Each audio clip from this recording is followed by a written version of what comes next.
Assalamualaikum warahmatullahi wabarakatuh. Halo bosku semua, sehat selalu ya buat bosku semua. Salam damai, salam sejahtera.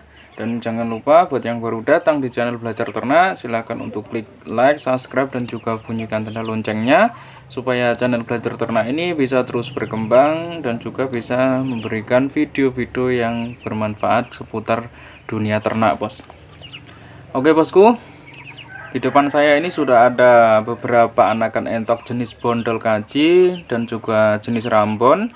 Mungkin buat bosku yang ingin menambahkan materi jenis tersebut bisa diorder ini bos ya. Bisa diorder ini ya bos.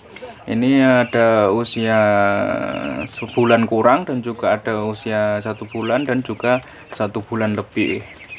Untuk info order bisa langsung hubungi WA yang tertera di bawah ini bos. Oke bosku, video kali ini Ingsun akan membahas banyaknya pertanyaan dari sahabat belajar ternak yang kemarin itu bertanya mengenai masalah perawatan anak entok dan usia berapa anakan entok sudah bisa diturunkan dari kandang brooding bos. Oke, akan kita bahas. Jadi anakan entok sudah bisa diturunkan dari kandang brooding itu kalau saya sudah mulai turunkan di usia 3 minggu ke atas. Jadi setelah di atas 3 minggu sudah saya turunkan dari kandang brooding atau kandang box dengan lampu penghangat itu bos. Jadi masa pembroodingan biasanya saya cuma sampai usia 3 minggu saja kalau untuk anakan entok ya.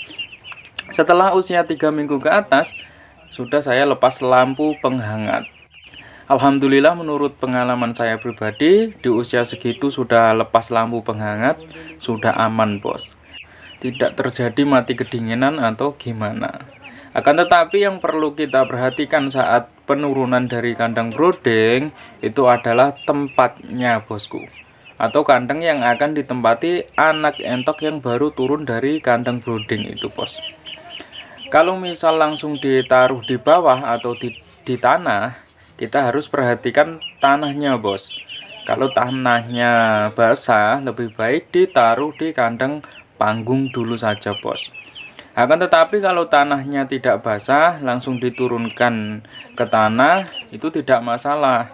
Tapi harus wajib dialasi sekam padi seperti ini, supaya tidak lembab. Dan juga bisa mengurangi bau amoniak dari kotoran anak entok tersebut bosku. Kita bisa berikan sekam padi dengan tebal 3-5 cm atau lebih tebal juga lebih bagus. Nanti kalau kotorannya sudah terlihat menumpuk, sekam padinya bisa dibolak-balik dan harus diganti 2 minggu sekali atau 1 minggu sekali. Karena kalau enggak gitu, kalau kotorannya sudah menumpuk terlalu banyak, nanti bisa membuat kandang lembab dan anak entok kita lebih gampang terserang penyakit bos. Dan penyakit yang dialami oleh tanah yang basah atau kotoran yang terlalu menumpuk yang bisa membuat kandang itu lembab, itu biasanya bisa menyebabkan terjadinya penyakit lumpuh dan juga berak hijau. Yang agak parah lagi itu juga bisa terjadi penyakit tetelo atau juga penyakit mata biru bos. Jadi masalah kondisi kandang untuk penempatan anak entok setelah masa brooding itu harus benar-benar diperhatikan bosku. Karena usia segitu juga masih rentan ya. Masih rentan sekali terhadap serangan penyakit bos. Dan misal alas kandangnya sudah dikasih sekam seperti ini kok masih basah, ketika ada hujan besar atau juga terkadang kandangnya rentan kebanjiran, itu lebih baik ditaruh di kandang panggung saja bosku. Contohnya seperti ini. Nah, kalau ditaruh di kandang seperti ini itu lebih aman bosku. Mau tanahnya basah pun nggak masalah karena dia nggak langsung di atas tanah dan kotorannya pun langsung jatuh ke bawah. Jadi lebih aman lah.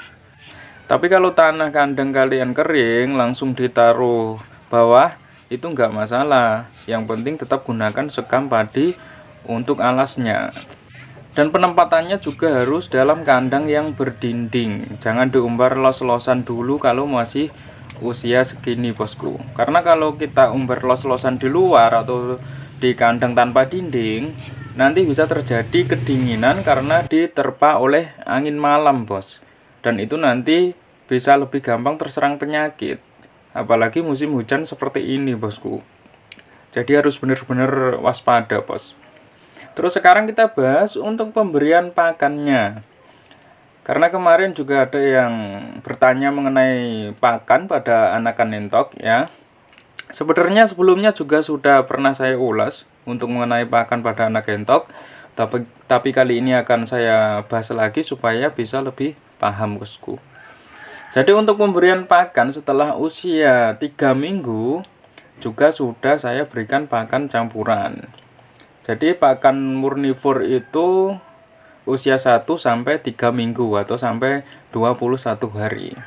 Dan kalau bisa di masa starter ini di usia 1 sampai 21 hari itu berikan for yang berprotein tinggi 21 sampai 23%. For ayam, for pedaging itu bos. Untuk merek fornya itu terserah bosku. Intinya kalau masalah for itu semakin mahal harganya pasti juga semakin bagus kualitasnya bos. Dan untuk pakan campuran setelah 3 minggu itu saya berikan pakan for dengan bekatul halus dengan perbandingan 1:1.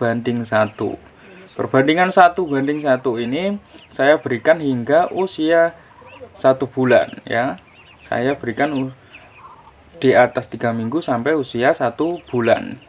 Setelah di atas 1 bulan perbandingannya saya ubah lagi. Saya ubah 1:2. Jadi fornya 1, bekatul halusnya 2. 1:2 itu saya berikan hingga usia 1 bulan seminggu. Setelah usia 1 bulan seminggu, kebutuhan pakannya sudah mulai banyak lagi. Jadi harus ditekan pemberian fornya bosku. Dan di atas usia 1 bulan seminggu perbandingannya saya berikan 1:3. Fornya 1, bekatul halusnya 3 bos. 1:3 ini kita bisa berikan sampai panen.